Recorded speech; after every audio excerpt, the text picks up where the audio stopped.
نحمده ونصلي ونسلم على رسوله الكريم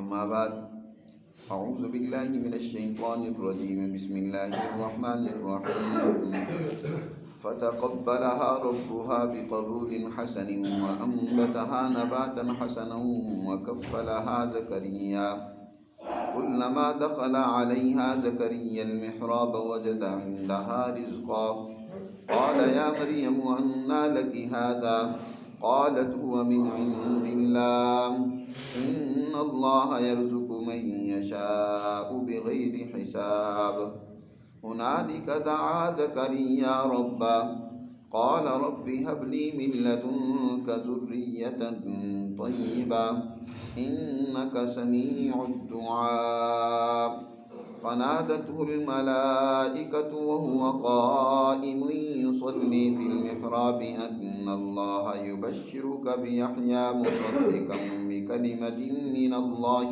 وسيدا وحسورا ونبيا من الصالحين قال رب أنى يكون لي غلام وقد بلغني الكبر وامرأتي عاقر قال كذلك الله يفعل ما يشاء قال رب اجعل لي آية قال آيتك ألا تكلم الناس 3 أيام إلا رمزا واذكر ربك كثيرا وسبح بالعشي والإبكار صدق اللہ العظیم۔ گزشتہ آیات مبارکہ میں اس بات کو بیان کیا گیا تھا کہ حضرت مریم ان کی والدہ نے اللہ کے حضور نظر مانی کہ میرے پیٹ میں یہ جو بچہ ہے اس کو میں بنی اسرائیل کی آزادی کے لیے وقف کروں گی اور یہ تیرے گھر کی خدمت میں لگا رہے گا۔ اس سے اپنی زندگی میں خدمت کروانے کے حوالے سے میں سے کوئی خواہش نہیں رکھتی کہ یہ میری خدمت کرے، والدین کی خدمت کرے۔ لیکن جب وہ بچہ پیدا ہوا تو وہ تو حضرت مریم تھی، یعنی بیٹی تھی، بیٹا نہیں تھا۔ حضرت مریم کی والدہ پہلے تو پریشان ہوئی، جن کا نام حنا بنت قوزہ تھا، کہ یہ کیا ہو گیا، میں نے تو بیٹے کی منت مانی تھی، لیکن اللہ کی طرف سے الہام ہوا کہ یہ بیٹی بڑے اونچی صلاحیت کی حامل ہے، اس سے پریشان ہونے کی ضرورت نہیں ہے۔ وَلَيْسَ الذَّكَرُ كَالْأُنثَىٰ، اگر بیٹا ہوتا تو وہ اس کی طرح کا باصلاحیت نہ ہوتا، یہ بڑا قابل بیٹے کی ماں بنے گی، یعنی بڑی اونچے درجے کی یہ خاتون ہے۔ چنانچہ حضرت مریم کی والدہ نے اللہ سے اپنی اس بچی کے لیے دعا مانگی کہ اللہ میں اس کا نام مریم رکھتی ہوں اور وَإِنِّي أُعِيذُهَا بِكَ وَذُرِّيَّتَهَا مِنَ الشَّيْطَانِ الرَّجِيمِ، میں اس کو بھی اور اس کی ذریت کو بھی شیطان مردود سے تیری پناہ میں دیتی ہوں۔ اب حضرت مریم علیہ السلام، ان کے والد جو عمران تھے ان کا بھی انتقال ہو چکا تھا۔ بیت المقدس کے خدمتگار جو تھے ان میں حضرت عمران کا بھی نام تھا، اور جو بھی خدمتگار دنیا سے چلا جاتا تو اس کی جگہ پر اس کا بیٹا خدمتگاری کے لیے مقرر ہوتا تھا۔ اب حضرت عمران کا انتقال ہو گیا، ان کا بیٹا تو تھا نہیں، یہ بیٹی ہے اور چھوٹی ہے، اور یہ بیٹی وہ ہے کہ جس کی خدمتگاری کے لیے منت اور نظر ماں نے پہلے ہی سے مان رکھی تھی کہ اس کو میں اسی کام میں لگاؤں گی۔ جیسے کہ بہت سارے دیندار لوگ وہ چاہتے ہیں، پہلے ہی سے یہ ذہن بنا لیتے ہیں کہ ہماری اولاد ہوگی تو ہم اس کو دین کی خدمت کے لیے وقف کر دیں گے، کہ دین وہ پڑھیں، لوگوں کو پڑھائیں، اس کے حوالے سے تعلیم دیں۔ اب اسی طرح حنا بنت قوزہ نے اپنی بیٹی کو دین کے لیے وقف کر دیا۔ والد فوت ہو گیا ہے اور والدہ کا بھی ولادت کے بعد جلد ہی انتقال ہو گیا۔ اب اس کی تربیت و تعلیم، اب یہ بات سارے وہاں جو بیت المقدس کے خدمتگار تھے سب کو معلوم تھی کہ یہ اللہ کے لیے وقف ہے۔ یہ بچی ایک تو عمران کی صاحبزادی ہے، اور دوسرا یہ ہے کہ اس کی والدہ نے پہلے دن سے منت مان رکھی تھی کہ یہ بیت اللہ کی خدمت بیت المقدس کی خدمت کرے گی، یہ ان خادمین میں ہوگی۔ اب اس کی تربیت اور تعلیم کی ذمہ داری کس پر ڈالی جائے؟ چنانچہ اس حوالے سے جتنے بھی خادمین تھے انہوں نے آپس میں قرعہ ڈالا کہ کون اس کی تعلیم و تربیت کا ذمہ دار ہوگا۔ اتفاق سے وہ قرعہ حضرت زکریہ علیہ السلام کے نام نکلا۔ وہ جتنے بھی خادمین تھے ان کے سربراہ زکریہ علیہ السلام تھے، اور زکریہ علیہ السلام نسب کے اعتبار سے حضرت مریم کے خالو تھے۔ حضرت مریم کی خالہ زکریہ علیہ السلام کے گھر تھی، اور ماں نہ ہو تو اس کی عدم موجودگی میں خالہ ہی ماں کے قائم مقام ہوتی ہے، اس کے اندر مادرانہ محبت اور شفقت موجود ہوتی ہے۔ اب قرعہ 3 مرتبہ ڈالا گیا اور تینوں مرتبہ زکریہ علیہ السلام کے نام نکلا۔ گویا کہ اللہ کی طرف سے یہ طے تھا کہ ان کی تربیت زکریہ کے گھر ہوگی۔ جیسے حضرت حمزہ رضی اللہ تعالی عنہ، ان کا جب انتقال ہو گیا اور ان کی اہلیہ کا بھی انتقال ہو گیا تو ان کی ایک صاحبزادی، اس کی تربیت کا معاملہ پیش آیا، کون کرے؟ تو تمام حضرت حمزہ رضی اللہ تعالیٰ عنہ کے رشتہ دار وہ خواہش کرتے تھے کہ اس کی تربیت جو ہے وہ ہمارے ذمے لگائی جائے، اللہ کے رسول ہم کریں گے۔ لیکن حضور صلی اللہ علیہ وسلم نے حضرت جعفر طیار رضی اللہ تعالیٰ عنہ کو حکم دیا کہ تم اور تمہاری اہلیہ اس کی تربیت کرے گی، کیونکہ تمہارے گھر میں اس کی خالہ ہے، اور خالہ جو ہے وہ ماں کے درجے میں ہوتی ہے، اس لیے خالہ کے دل میں جو محبت ہوتی ہے وہ مامتا کی محبت ہوتی ہے۔ تو حضرت زکریہ علیہ السلام نے ان کی تربیت کی، قرآن نے یہاں اس کا تذکرہ کیا ہے کہ فَتَقَبَّلَهَا رَبُّهَا بِقَبُولٍ حَسَنٍ وَأَنبَتَهَا نَبَاتًا حَسَنًا، کہ مریم کو اللہ نے بڑے ہی عمدہ اور اچھے طریقے سے قبول کر لیا، اپنی خدمت کے لیے، اپنے دین کے لیے انہیں قبول کر لیا، اور ان کی تربیت اور نشو و نما بہت عمدہ اور اچھے انداز میں ہوئی۔ وَأَنبَتَهَا نَبَاتًا حَسَنًا وَكَفَّلَهَا زَكَرِيَّا، اور مریم کی تعلیم و تربیت کے لیے کفیل اور ذمہ دار بنایا اللہ نے زکریہ علیہ السلام کو۔ اب حضرت مریم علیہ السلام جو شعور سنبھالتی جاتی ہیں اللہ کی عبادت میں متوجہ رہتی ہیں۔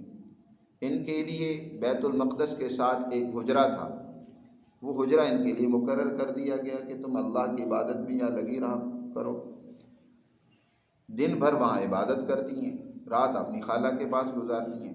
حضرت زکریہ علیہ السلام نگرانی کے لیے، دیکھ بھال کے لیے گاہے بگاہے وہاں تشریف لایا کرتے تھے۔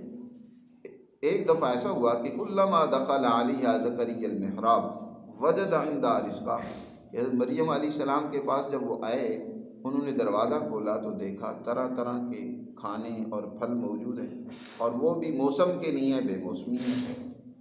تو حضرت زکریہ اسی طرح جب بھی ان کے پاس آتے تو اس طرح کے پھل اور طرح طرح کی نعمتیں پاتے۔ کلما دخل علیہا زکریا المحراب وجد عندہا رزقا، کیونکہ حضرت مریم علیہ السلام ایک کامل خاتون تھی، اونچے درجے کی خاتون تھی۔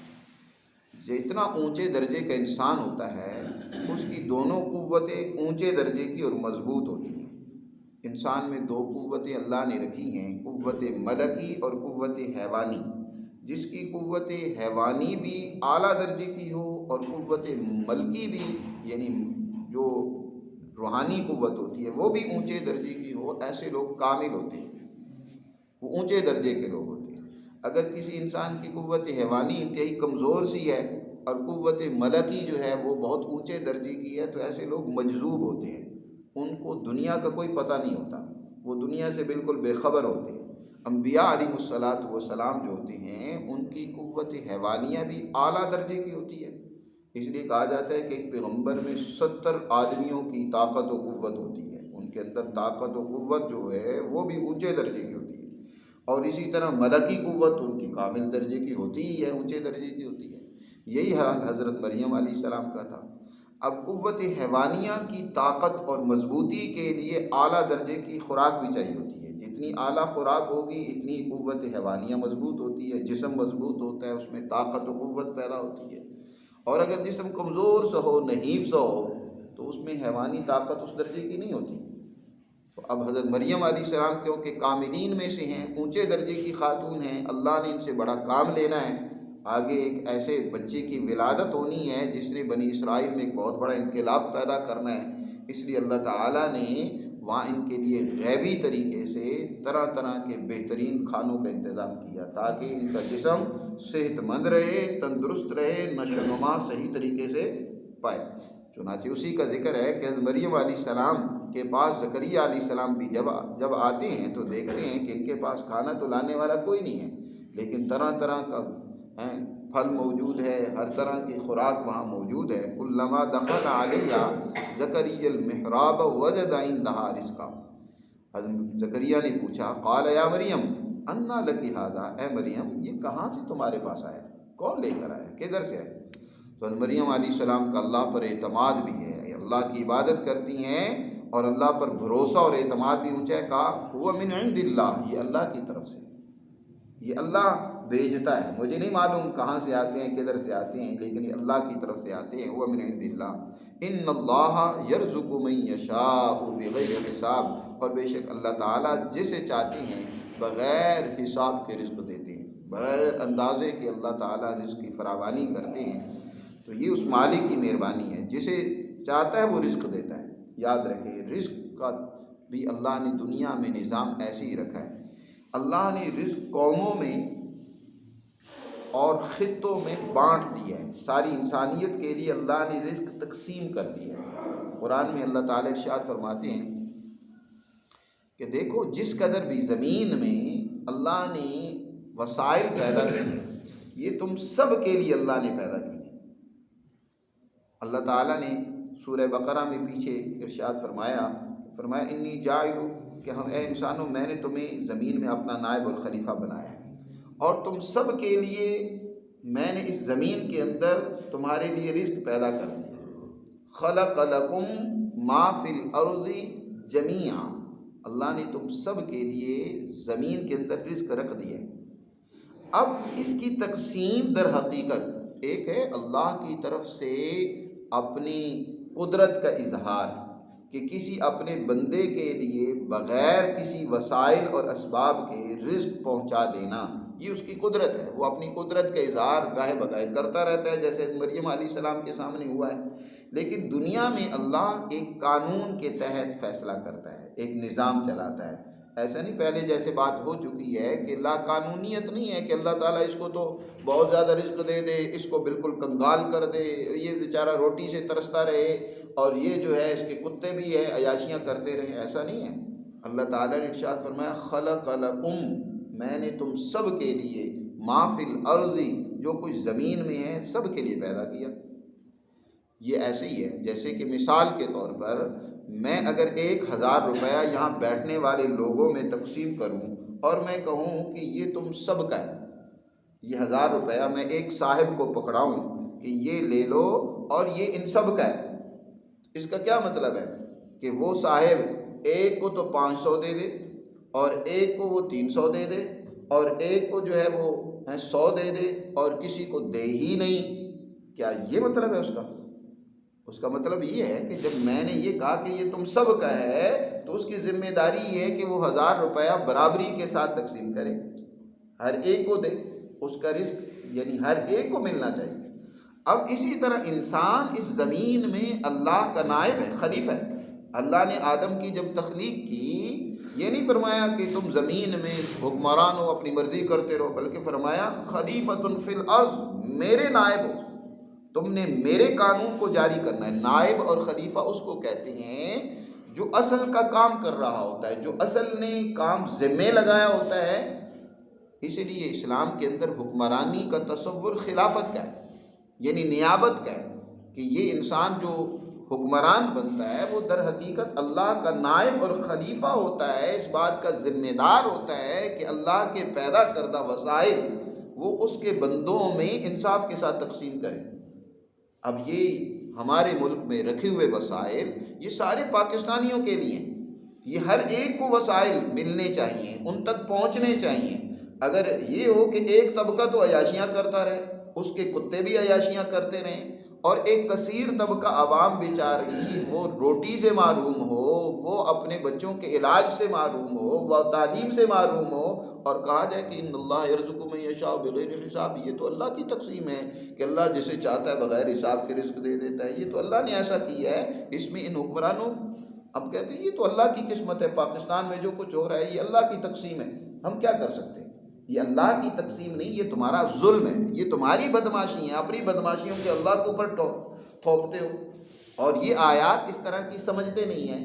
ان آیات کا تو ایک خاص پس منظر ہے، یہ حضرت مریم علیہ الصلاۃ والسلام جن کی تربیت کرنی ہے، جن کو اللہ تعالیٰ نے آگے مستقبل کے لیے تیار کرنا ہے کہ ان سے ایسی ایک نسل پیدا ہوگی۔ اور یہ بات بھی یاد رکھیں، ہمارے ہاں ایک اور بڑی عجیب سوچ پیدا ہو گئی ہے، ایک مذہبی طبقے میں خاص طور پر جب مایوسی آتی ہے تو وہ کہتے ہیں بس اللہ میاں کوئی راتوں رات ایسا خمینی بھیج دے، کوئی مہدی علیہ السلام آ جائیں اور آ کر ہمارے حالات درست کر دیں۔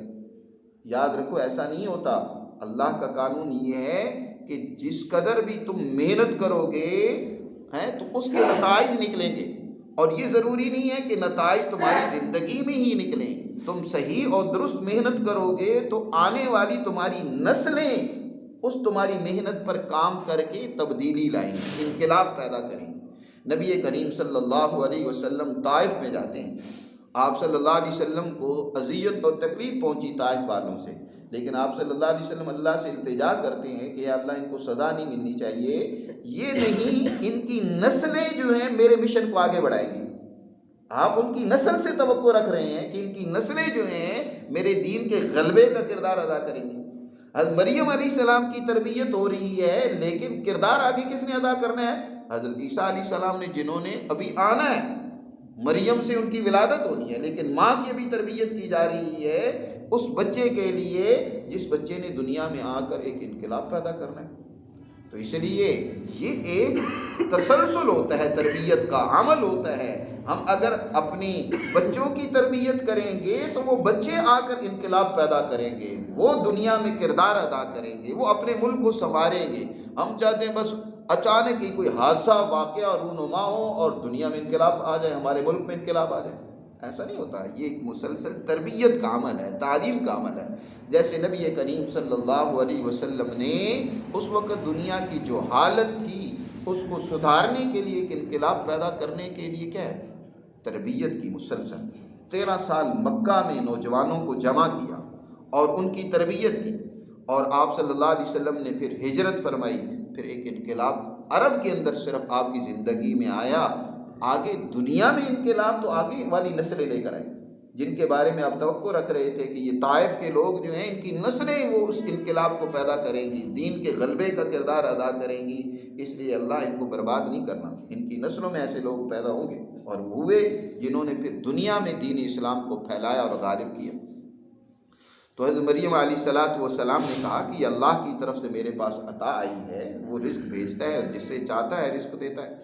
حضرت زکریہ علیہ السلام سمجھ گئے کہ جو ذات اتنی اونچے یعنی اونچا کام اس مریم سے لینا چاہتی ہے تو وہ ذات ابھی تک حضرت زکریہ کے ہاں اولاد نہیں ہے، وہ بھی اولاد سے معروم ہے، بڑھاپے کو یہ بھی پہنچ چکے ہیں، بوڑھے ہو چکے ہیں، لیکن اولاد کی تمنا تو ہمیشہ انسان کو رہتی ہے۔ بوڑھا ہو جائے تو تمنا بلکہ اور بڑھ جاتی ہے کہ جب زندگی میں نہیں تو اب جا رہے ہیں تو کوئی ہو میرے اس مشن کو آگے لے کر بڑھانے والا ہو، میرا نام روشن کرنے والا ہو، میرے اس طریقے پہ چلنے والا ہو۔ چنانچہ وہیں کھڑے ہی حضرت زکریہ علیہ السلام نے اللہ کے سامنے ہاتھ پھیلا دیے اور کہا کہ اللہ، ہنالک دعا زکریا ربا، وہاں دعا کی زکریا نے اپنے پروردگار سے کہا رب ہب لی من لدنک ذریۃ طیبہ، اے میرے پروردگار مجھے اپنے حضور سے ایک پاکیزہ اولاد عطا فرما، اولاد عطا فرما۔ اولاد کے لیے بھی کیا کہا؟ ذریۃ طیبہ، پاکیزہ اولاد عطا فرما۔ اللہ سے صرف اولاد کی خواہش اور تمنا نہیں کرنی چاہیے کہ بس اولاد ہمارے ہاں، ہم بس اسی فکر میں رہتے ہیں کہ بس اولاد ہونی چاہیے، شادی ہوگی نا تو اولاد ہونی چاہیے۔ فکر اس کی ہونی چاہیے کہ نیک اولاد ہو۔ جو تعلیم فرمائی گئی ایمان والوں کو، اپنے بندوں کو، قرآن میں وعباد الرحمن کا قرآن نے ذکر کیا کہ رحمان کے بندے، ان کی ایک صفت یہ بھی ہے کہ وہ اللہ سے یوں دعا کرتے ہیں ربنا ہب لنا من ازواجنا و ذریاتنا قرۃ اعین، اے پروردگار ہمیں ایسی بیویاں اور ایسی اولاد عطا فرما جو قرۃ اعین بنے، ہماری آنکھوں کی ٹھنڈک بنے، ہمارے مشن کو، ہمارے نظریے اور فکر کو، ہمارے کام کو آگے بڑھانے والی بنے۔ اولاد آنکھوں کی ٹھنڈک تو وہی بنے گی جو فرمانبردار ہوگی، جو خدمت گزار ہوگی، جو اللہ کی اطاعت کرنے والی ہوگی۔ اور اگر بدمعاش ہو، والدین کی نافرمان ہو، تو وہ آنکھوں کی ٹھنڈک کیا، تم تو اولاد ہی مانگتے رہے نا، اولاد تو مل گئی، وہ بھی تو اولاد ہے جس سے آج کل بیچارے ماں باپ پریشان ہیں، دھکے کھاتے پھر رہے ہیں، گالیاں دیتے ہیں ان کو۔ تو اس لیے ہمیشہ دعا کریں تو نیک اولاد کی دعا کرنی چاہیے، یا اللہ نیک اولاد عطا فرما۔ تو حضرت زکریا علیہ السلام نے وہیں کھڑے کھڑے اللہ کے حضور التجا کی کہ اے پروردگار مجھے بھی تو بے موسم پھل مریم کو دے سکتا ہے، تو قادر ہے، تو اے اللہ مجھے اپنے حضور سے پاکیزہ اولاد عطا فرما۔ انک سمیع الدعاء، بے شک تو ہی دعاؤں کو سننے والا ہے۔ وہیں دعا کی نماز پڑھنے میں کھڑے ہو گئے، نماز پڑھنے لگ پڑے، تو نماز کی حالت میں ہی فرشتے نے آ کر خوشخبری دی اور آ کر پکارا، فنادتہ الملائکۃ وہو قائم یصلی فی المحراب، بس پکارا ان کو فرشتے نے اس حال میں کہ وہ کھڑے نماز پڑھ رہے تھے اسی حجرے کے اندر، محراب کے اندر، کہ ان اللہ یبشرک بیحییٰ، کہ بے شک اللہ آپ کو خوشخبری دیتا ہے ایک بیٹے کی جس کا نام یحییٰ ہوگا، اور اس کی صفات یہ ہوگی کہ مصدقا بکلمۃ من اللہ، وہ اللہ کے حکم سے آنے والا جو ہے اس کی تصدیق کرنے والا ہوگا، اللہ کے حکم سے، اللہ کے کلمے سے آنے والا، یعنی حضرت عیسیٰ علیہ السلام، ان کی وہ تصدیق کریں گے۔ آپ کے ہاں اولاد پہلے ہوگی، یحییٰ ہوگا، اور وہ حضرت عیسیٰ علیہ السلام کی تائید کریں گے، ان کی تصدیق کریں گے، لوگوں کو ان کی اتباع کی ترغیب دیں گے، اور وہ سیدن، وہ اپنے خاندان کا سردار بھی ہوگا، سید بھی ہوگا، وحسوراً، انسان کے لیے سردار ہونا چاہیے۔ آج کل ہمارے ہاں امام صاحب بیچارے کیا ہوتے ہیں، ان کی کیا حیثیت ہوتی ہے، حالانکہ جو امام ہوتا ہے، انسانیت کا رہنما ہوتا ہے، وہ قوم کا سربراہ ہوتا ہے، سردار ہوتا ہے، وہ کمی نہیں ہوتا کہ بس اس بیچارے کو روٹیاں مانگ کر لوگوں سے کھاتا رہے، سپیکر کھول لے، بھائی جمعرات دے دو، دے دو، چندہ دے دو، اور اسی پر اس کا گزر بسر ہو، لوگ اس کی بات ہی نہ سنیں، ان کو اہمیت ہی نہ دیں، اس کو سمجھیں جی یہ تو بس مولوی صاحب ہیں، ان کو کیا کام کرنا ہے، انہوں نے تو مسجد میں حجرے میں رہیں، اللہ اللہ کریں، ان کو ہمارے کاموں سے کیا تعلق ہے۔ یاد رکھو انبیاء علیہ السلام اپنی قوموں کے سربراہ ہوا کرتے تھے۔ حضور نبی کریم صلی اللہ علیہ وسلم نے ارشاد فرمایا، کانت بنی اسرائیل تسوسہم الانبیاء، بنی اسرائیل جو تھے ان کی سیاست اور ان کی سرداری ان کے انبیاء کیا کرتے تھے۔ انبیاء وہ سیاسی لیڈر اور رہنما بھی ہوا کرتے تھے۔ اذا ہلک نبی خلفہ نبی آخر، ایک نبی دنیا سے جاتا تھا تو اللہ اس کی جگہ پر دوسرے نبی کو بھیج دیتے تھے۔ فرمایا میں بھی اسی سلسلے کا نبی اور پیغمبر ہوں، لیکن میرے بعد کوئی نبی نہیں آئے گا، میرے بعد خلفاء ہوں گے، فیکسرون، اور وہ بہت کثیر تعداد میں ہوں گے جو یہی کام کریں گے۔ حضور کے خلفاء اور جانشین، العلماء ورثۃ الانبیاء، علماء انبیاء کے وارث ہوتے ہیں، ان کی بھی ذمہ داری یہ ہوتی ہے کہ وہ اپنی قوموں کی رہنمائی کریں، ان کے مسائل کو حل کرنے کی کوشش کریں، انہیں حکمت عملی سمجھائیں۔ آج زوال کے دور میں ہم چلے گئے ہیں، جس کے نتیجہ یہ ہے کہ ہم نے دین کو تو بس محدود کر دیا صرف مسجد اور چار دیواری تک، یہ بس یہاں تک دین ہے، باقی ہماری زندگی ہماری مرضی کی ہے، جیسے چاہے ہم گزاریں، اس میں ہم آزاد ہیں۔ یہی تو زوال اور تنزل کی بات ہے۔ ہم نے دین چند ایک رسومات کو، چند ایک اعمال کو سمجھ لیا ہے، باقی زندگی وہ دین سے آزاد ہے۔ وہ کیا دین؟ دین تو پوری زندگی انسان کی اس دین کی تعلیمات کے مطابق ہونی چاہیے، اور پوری زندگی کو جاننے والا عالم ہی ہوگا نا۔ عالم نے اس دین کی تعلیم سیکھ رکھی ہے کہ کیسے اس نے کاروبار کرنا ہے، کیسے اس نے ملازمت کرنی ہے، معاملات کیسے کرنے ہیں، جھگڑے ہو جائیں تو ان کے درمیان میں فیصلے کیسے ہونے چاہیے، لوگوں کے لیے کیا کیا ہیں، ان کی حقوق ایک دوسرے پر ہیں، کیسے ان کو ادا کرنا ہے۔ اس لیے ائمہ کو وہ قوموں کے مسائل کو حل کرنے کے حوالے سے بھی سوچ ہونی چاہیے، اور قوم کو چاہیے کہ وہ اپنے امام کو اس حوالے سے اہمیت دیں، ان سے رہنمائی لیں، اپنی زندگی کے تمام امور میں ان سے رہنمائی لیں۔ حضرت یحییٰ علیہ السلام کے لیے فرمایا کہ وہ مصدق بکلمۃ من اللہ بھی ہوں گے، وسیداً، اور سردار بھی ہوں گے، وحسوراً، اور تیسری صفت یہ بیان فرمائی کہ وہ حسور بھی ہوں گے، پاک دامن ہوں گے، عورتوں کی ان کے اندر رغبت ہی نہیں ہوگی۔ حضرت یحییٰ علیہ السلام وہ پیغمبر ہیں جنہوں نے شادی بھی نہیں کی، ان کی رغبت جو ہے نا عورت کی طرف نہیں تھی، اللہ کی طرف بہت زیادہ وہ راغب رہتے تھے۔ اور فرمایا وَنَبِيًّا، چوتھا وصف یہ کہ وہ نبی ہوں گے، پیغمبروں میں سے ہوں گے، نبی نبوت سے ہے. نبوت کا معنی ہوتا ہے نبأ، خبر دینا. حضرت نوح علیہ السلام سے پہلے دنیا کے اندر علم نجوم کا بڑا چرچا اور رواج رہا تھا، جس کے ذریعے سے آنے والے حالات کا علم حاصل ہوتا تھا. لوگوں نے اس دور کے اندر، حضرت ادریس کا دور بھی ہے، علم نجوم کی بہت ترقی اور کامیابی کا ہے، اس کو بڑی اہمیت دیتے تھے لوگ، جو ان کو آنے والے حالات کی خبر دیتا تھا، غیب کی خبر کوئی بتاتا تھا. لوگ بڑی کاہنوں نجومیوں کے پاس جاتے تھے اور ان کو بڑی عزت کی نظر سے دیکھتے تھے. انبیاء علیہ السلام نے اس چیز کو آ کر روک دیا، کیونکہ یہ چیز سراسر شرک اور کفر کی طرف لے کر جا رہی تھی. اس لیے حضرت نوح علیہ السلام نے اور بعد میں خاص طور پر حضرت ابراہیم علیہ السلام نے اس چیز کی سرے سے نفی کی. اور تفصیلی واقعہ ہے کہ کس طرح حضرت ابراہیم علیہ السلام نے ستاروں کو دیکھ کر کہا کہ یہ چاند کیا میرا رب ہو سکتا ہے. آہستہ آہستہ لوگوں نے علم نجوم کو اتنی اہمیت دی کہ ان سیاروں کو ہی خدا بنا لیا تھا. چاند، سورج اور ان سیاروں کو خدائی کا درجہ انہوں نے دے رکھا تھا کہ شاید انہی کی وجہ سے دنیا میں تغیر اور تبدیلیاں آ رہی ہیں. یہ ہمارے مستقبل کے حالات انہی کے ہاتھ میں ہیں، جیسے یہ چاہتے ہیں انسان کے حالات کو بدلتے ہیں، تو اسی کی پرستش شروع کر دی تھی. حضرت ابراہیم علیہ السلام نے حقیقت واضح کی کہ ان میں کوئی خدائی کے اختیارات نہیں ہیں. چاند جو اپنی مرضی سے ٹھہر نہیں سکتا، سورج جو اپنی مرضی سے چمک نہیں پیدا کر سکتا، ایک وقت تک کے لیے جب اس کا مالک اسے حکم دیتا ہے وہ روشنی پھیلا رہا ہے، جب اس مالک کا حکم ختم ہوتا ہے تو وہ غروب ہو جاتا ہے. ان میں خدائی اختیارات کہاں ہیں؟ لیکن لوگوں کا ایک اعتقاد پیدا ہوا تھا کہ کیسے ہمیں آنے والے حالات کے بارے میں معلوم ہو. تو اللہ نے انبیاء علیہ السلام کی یہ ذمہ داری لگائی کہ نبی جو ہے وہ مستقبل کی پیشین گوئیاں کرتے تھے، حالات بتاتے تھے کہ مستقبل میں کیا واقعات پیش آنے والے ہیں. نبی اس کو کہا جاتا ہے. نبی نبا ان کا معنی ہی خبر دینا ہے، کہ وہ خبر دیتے تھے کہ کیا تمہارے ساتھ مستقبل میں حالات پیش آئے. رسول یا رسالت جو ہوتی ہے وہ اس شخص کو کہا جاتا ہے یا اس مقدس شخصیت کے لیے بولا جاتا ہے جس پر کوئی بڑی ذمہ داری ڈالی جاتی ہے کہ یہ کام تم نے کرنا ہے، یہ ذمہ داری ہے تمہاری. رسول پر ایک بڑی ذمہ داری ہوتی ہے اللہ کے اس کام کو کرنے، اس کے احکامات کو پہنچانے اور پھیلانے کے حوالے سے.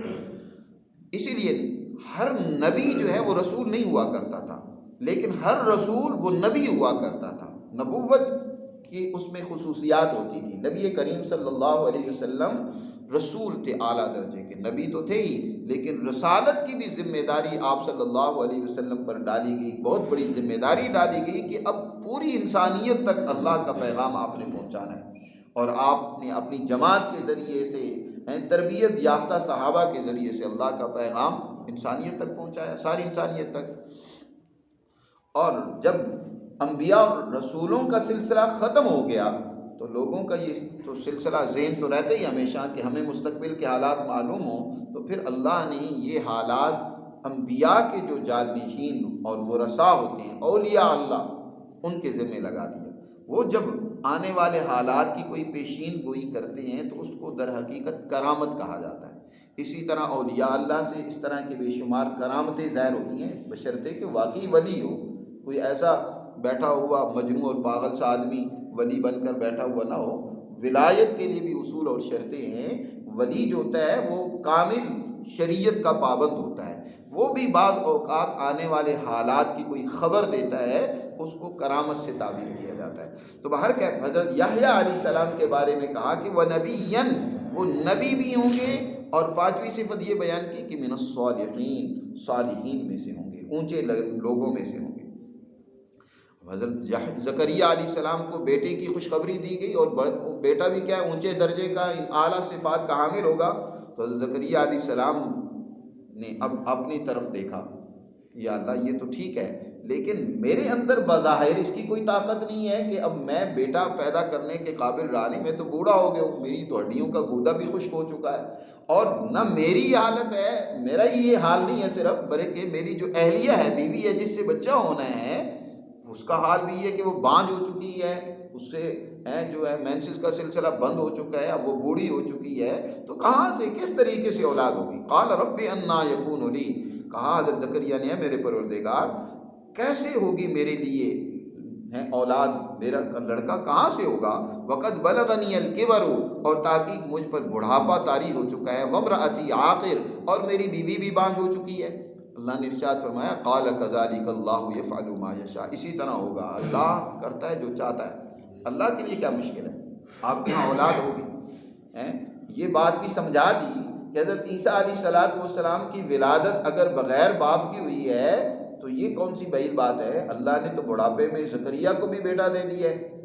اگر حضرت عیسیٰ علیہ السلام کی ولادت بغیر باپ کی ہوئی تو وہ خدا نہیں بن گئے، وہ اللہ کے رسول ہی ہیں، وہ بندہ ہی ہیں، بندگی کی ہی ان میں آثار ہیں، خدائی کی ان میں صفات نہیں پیدا ہو گئی۔ خدا تو وہی ہے جو یہ سب کچھ کرنے والا ہے، وہ یفعل ما یشاء، جیسے چاہتا ہے وہ کرتا ہے، وہی کرتا ہے۔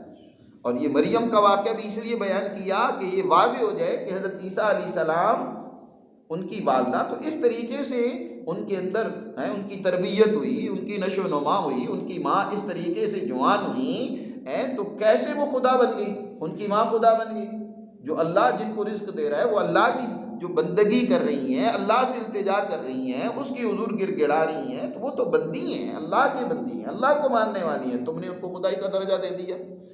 اس سورہ آل عمران کے آغاز میں واضح کیا کہ لا الہ الا ہو، اللہ لا الہ الا هو الحی القیوم، یاد رکھو معبود برحق تو صرف ایک ذات ہے، اس کے سوا کوئی معبود نہیں ہے۔ یہ جیسے عیسائیوں نے تثلیث کا عقیدہ گھڑ رکھا ہے، ساتھ ساتھ اس کی بھی نفی کی جا رہی ہے۔ حضرت زکریا علیہ السلام نے اللہ سے دعا کی کہ یا اللہ مجھے یقین ہے لیکن اس کے لیے کوئی علامت اور نشانی بنا دے، مجھے بتا دے کہ مجھے پتہ چل جائے، کیونکہ بیوی تو بانجھ ہے، اس کو مینسز تو آ ہی نہیں رہے پہلے ہی سے۔ عام طور پر عورتوں کا مینسز بند ہو جائے جوانی کی حالت میں اور مرد اور عورت کا اختلاط ہو تو یہ اندازہ ہوتا ہے کہ اب شاید وہ عورت حاملہ ہوگی اس لیے مینسز نہیں آ رہے۔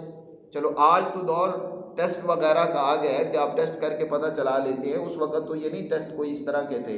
تو زکریا نے کہا کہ اللہ اس کی کیا علامت ہوگی کہ مجھے پتہ چلے کہ اب واقعی میرے ہاں اولاد ہونے والی، اس کا سلسلہ شروع ہو گیا۔ رب اجعل لی آیا، اے میرے پروردگار میرے لیے کوئی نشانی بنا دیجیے۔ فرمایا ہاں تمہارے لیے نشانی یہ ہے کہ 3 دن تم لوگوں سے بات نہیں کر سکو گے، تم بات کرنا چاہو گے بھی تو بات نہیں کر سکو گے۔ اللہ تکلم الناس ثلاثۃ ایام، 3 دن، ہاں الا رمضا، اشارے سے بات کرو گے، گویا تمہارا 3 دن روزہ ہوگا۔ اس شریعت میں بولنے کا بھی روزہ ہوتا تھا، جیسے کھانے کا روزہ ہوتا ہے نا، ایسے ہی بولنے کا بھی روزہ ہوتا تھا کہ 3 دن تم روزے کی حالت میں رہو گے، یہ اللہ کی طرف سے تم پر ہوگے صحت مند، سمجھ رہے ہوگے، جانتے ہوگے سب کچھ، بات بھی کر رہے ہوگے لیکن اشارے سے بات سمجھا رہے ہوگے۔ یہ نہیں ہے کہ تمہارے اندر سے بھی ختم ہو جائے گا، لیکن اللہ کی طرف سے یہ تمہاری حالت ہو جائے گی کہ تم بات نہیں کر سکو گے، لیکن اللہ کا ذکر کرتے رہنا۔ وَاذْكُرْ رَبَّكَ كَثِيرًا وَسَبِّحْ بِالْعَشِيِّ وَالْإِبْكَارِ، اور کثرت سے اپنے رب کا ذکر کرتے رہو، صبح بھی اور شام بھی، شام بھی اور صبح بھی۔ یہ صبح اور شام کے اوقات بڑے قیمتی ہوتے ہیں، خاص طور پر یہ فجر کا وقت ہے اور عصر کا وقت ہے، جو شام کا وقت عشی کہلاتا ہے۔ اس وقت میں اللہ کی طرف کثرت سے متوجہ ہونا چاہیے۔ نبی کریم صلی اللہ علیہ وسلم بھی سورہ آگے روم میں آتا ہے، یہ صبح بھی 3 مرتبہ یہ آیت پڑھتے تھے، فسبحان اللہ حین تمسون وحین تصبحون وَلَهُ الْحَمْدُ فِي السَّمَاوَاتِ وَالْأَرْضِ وَعَشِيًّا وَحِينَ تُظْهِرُونَ۔ صبح جب داخل ہوتی ہے تو اس وقت بھی اللہ کی پاکی بیان کرو، اور شام کو بھی اللہ کی پاکی بیان کرو۔ یہ صبح اور شام کا وقت حضرت مولانا رشید احمد گنگوہی رحمۃ اللہ علیہ فرماتے ہیں کہ جو بات بعد میں ہمیں سمجھ آئی، پہلے سمجھ آ جاتی تو ہمیں اتنا مجاہدہ نہ کرنا پڑتا۔ جو ذکر و اذکار کے ذریعے سے انہوں نے رات دن محنت کر کے جو ولایت کا درجہ اور مقام حاصل کیا، وہ فرمایا جو بات بعد میں ہمیں سمجھ آئی، پہلے سمجھ آ جاتی کہ ان 2 اوقات کی اگر ہم قدر کر لیتے، صبح کے وقت کی اور عصر کے وقت کی، شام کے وقت کی، تو ہم تھوڑے وقت میں وہ درجہ اور کمال حاصل کر سکتے تھے جو دوسرے وقت میں اتنی محنت کے بعد ہمیں ملا۔ اس لیے دونوں وقت بڑے کامل ہوتے ہیں، ان کی قدر کرنی چاہیے۔ حضرت زکریا علیہ السلام کو بھی اللہ نے فرمایا وَاذْكُرْ رَبَّكَ كَثِيرًا وَسَبِّحْ بِالْعَشِيِّ وَالْإِبْكَارِ۔ یہ فجر کا وقت ہے، خاص طور پر فجر کے بعد کا وقت اور عصر کے بعد کا وقت ہے، اس میں کثرت سے اپنے رب کا ذکر کرو۔ اللہ ہمیں سمجھ نصیب فرمائے۔ لا الہ الا اللہ۔